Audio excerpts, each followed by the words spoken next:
Pada suatu hari Nabi Shallallahu Alaihi Wasallam duduk dikelilingi sejumlah orang-orang Islam. Selagi pembicaraan berlangsung, tiba-tiba Rasulullah terdiam sejenak, kemudian beliau bersabda, "Inna fikum larojulan dirsuhu finar adomu min jabalin Uhudin."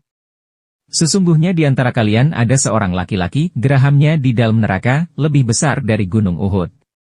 Semua yang hadir di dalam majelis bersama Rasulullah Shallallahu Alaihi Wasallam diliputi ketakutan dan kecemasan akan timbulnya fitnah dalam agama kelak. Masing-masing mereka merasa takut dan kecut, kalau-kalau ialah yang akan menerima nasib yang paling jelek dan kesudahan yang terkutuk itu, tetapi mereka yang mendengar pembicaraan waktu itu, kehidupannya telah berakhir, mereka telah menemui ajal mereka sebagai syuhada di jalan Allah Subhanahu wa Ta'ala, yang tinggal masih hidup hanya Abu Hurairah dan Rojal bin Unfuah.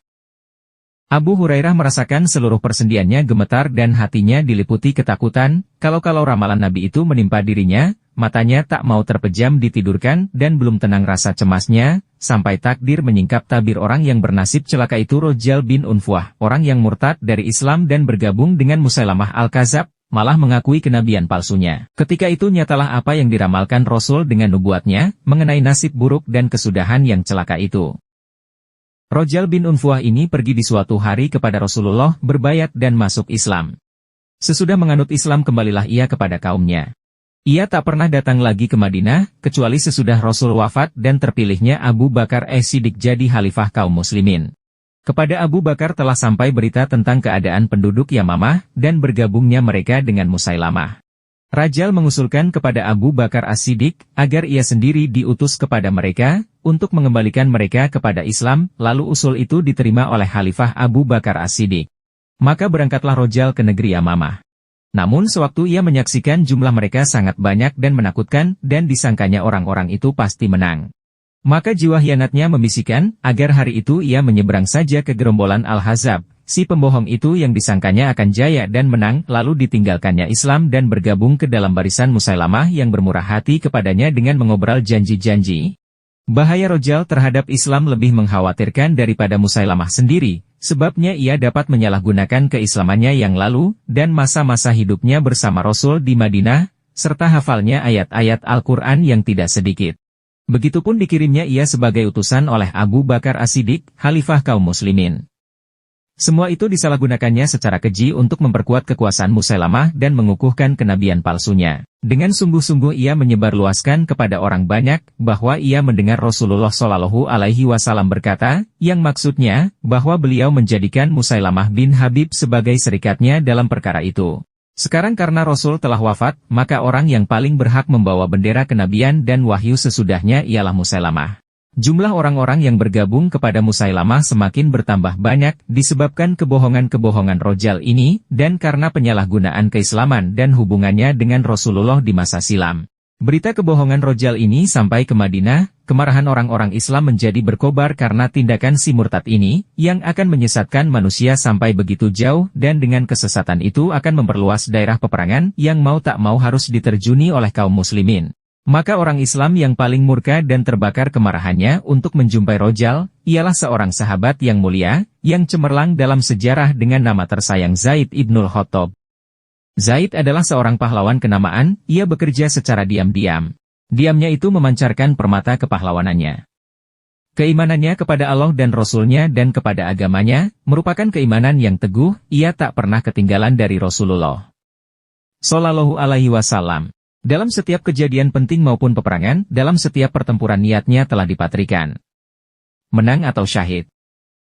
Di saat perang Uhud, sewaktu pertempuran sedang menjadi-jadi antara orang-orang musyrik dan orang-orang Mu'min, Zaid bin Khattab menebas dan memukul.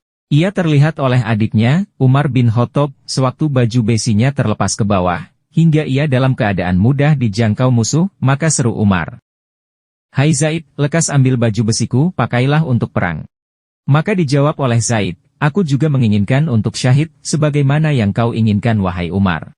Dan ia terus bertempur tanpa baju besi mati-matian dengan keberanian yang luar biasa. Telah kita katakan bahwa Zaid radhiyallahu anh dengan semangat berkobar-kobar ingin sekali ia mendapatkan Rojal.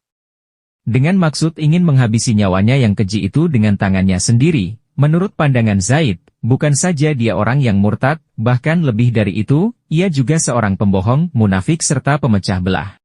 Ia murtad bukan karena dibawa oleh kesadarannya, tetapi mengharapkan keuntungan dengan kemunafikan dan kebohongan terkutuk. Tak ada yang lebih membangkitkan kejijikan dan mengobarkan kemarahannya, seperti kemunafikan dan kebohongan dengan tujuan hina dan rendah ini. Untuk kepentingan dan tujuan yang rendah itulah Rojal memainkan peranan berbuat dosa, menyebabkan bertambahnya golongan yang bergabung dengan Musailamah secara menyolok, dan dengan ini ia menyeret sebagian besar orang-orang kepada kematian dan kebinasaan dengan menemui ajal mereka di medan perang murtad kelak, untuk tujuan ambisi dan ketamakan tercela yang telah mempengaruhi dirinya dan dibangkitkan oleh hawa nafsunya. Maka Zaid mempersiapkan dirinya untuk menyempurnakan keimanannya dengan menumpas bahaya fitnah ini, bukan hanya terhadap pribadi Musailamah, malah lebih-lebih lagi terhadap seorang yang lebih berbahaya dan lebih berat dosanya, yaitu Rojal bin Unfuah. Saat pertempuran Yamamah bermula dengan keadaan suram dan amat mengkhawatirkan, Khalid bin Walid menghimpun bala tentara Islam, lalu dibagi-baginya tugas untuk menempati beberapa kedudukan, dan diserahkannya panji-panji kepada seseorang. Siapakah dia? Tiada lain dari Zaid bin Khattab. Bani Hanifah, pengikut Musailamah berperang dengan berani dan mati-matian. Pada mulanya neraca pertempuran berat kepada pihak musuh, dan telah banyak di antara kaum muslimin yang gugur menemui syahid. Zaid melihat gejala turunnya mental dan gairah tempur merasuki hati sebagian kaum muslimin. Ia lalu mendaki sebuah tempat yang tinggi dan berseru kepada teman-temannya. Wahai saudara-saudaraku, tabahkanlah hati kalian, gempur musuh, serang mereka habis-habisan. Demi Allah, aku tidak akan bicara lagi sebelum mereka dibinasakan Allah, atau aku menemui Allah Subhanahu wa Ta'ala, dan menyampaikan alasan-alasanku kepada Hadlirotnya. Kemudian ia turun dari tempat itu dengan menggertakkan gerahamnya, sambil mengatupkan kedua bibirnya tanpa menggerakkan lidahnya untuk mengucap kan sepatah kata pun. Ia memusatkan serangannya ke arah Rojal. Diterobosnya barisan-barisan seperti panah lepas dari busurnya. Terus mencari Rojal sampai kelihatan olehnya bayangan orang buruannya itu. Sekarang ia maju lagi menerjang ke kiri dan ke kanan. Dan setiap bayangan orang buruannya itu ditelan gelombang manusia yang bertempur. Zaid berusaha mengejar dan mendekatinya lalu menghantamkan pedangnya. Tetapi gelombang manusia yang sangat hebat, menelan Rojal sekali lagi, diikuti terus oleh Zaid yang menyusup di belakangnya agar manusia berdebah itu tidak luput dari tangannya.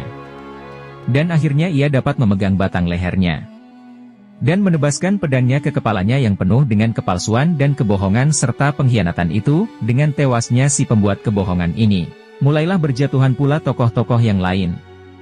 Cemas dan takut menjalari Musailamah sendiri, begitupun Muhkam bin Tufail serta seluruh bala tentara Musailamah.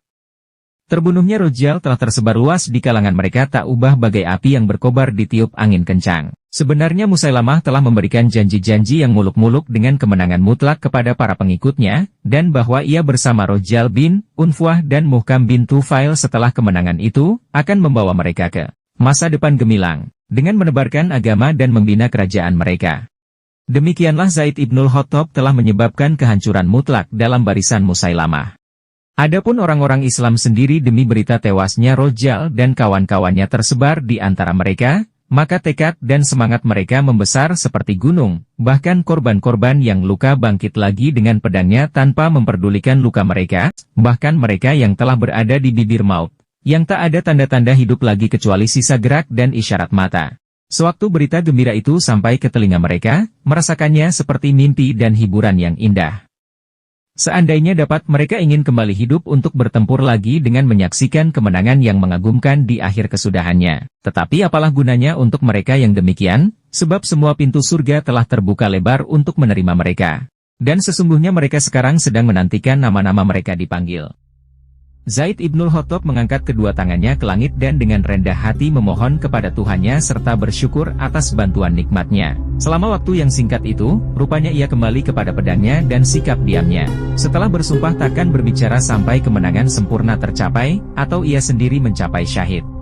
Sesungguhnya keadaan perang berjalan menguntungkan muslimin dan kemenangan mutlak datang mendekat dengan cepatnya. Ketika itu dikala Zaid telah yakin bahwa kemenangan sudah berada di ambang pintu, belum pernah ia mengenal penutup kehidupan yang lebih merangsang daripada sekarang. Ia berharap kiranya Allah mengaruniainya mati syahid di perang Yamamah ini. Angin surga pun berhembuslah memenuhi jiwanya dengan kerinduan dan mengisi lekuk matanya dengan genangan air serta membangkitkan semangat dan tekadnya yang tak kunjung padam. Lah menyerang terus mencari tujuan terakhirnya yang agung. Dan gugurlah pahlawan itu sebagai syahid. Bahkan katakanlah, ia telah naik selaku syahid. Ia telah naik dengan kebesaran, kemuliaan dan kebahagiaan. Dan bala tentara Islam pun kembalilah ke Madinah dengan membawa kemenangan.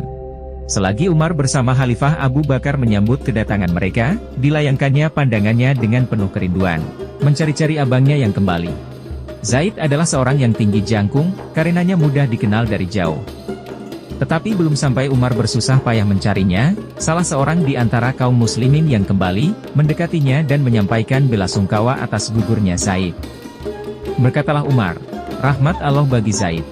Ia mendahuluiku dengan 2 kebaikan. Lah masuk Islam lebih dahulu dan ia syahid lebih dahulu pula.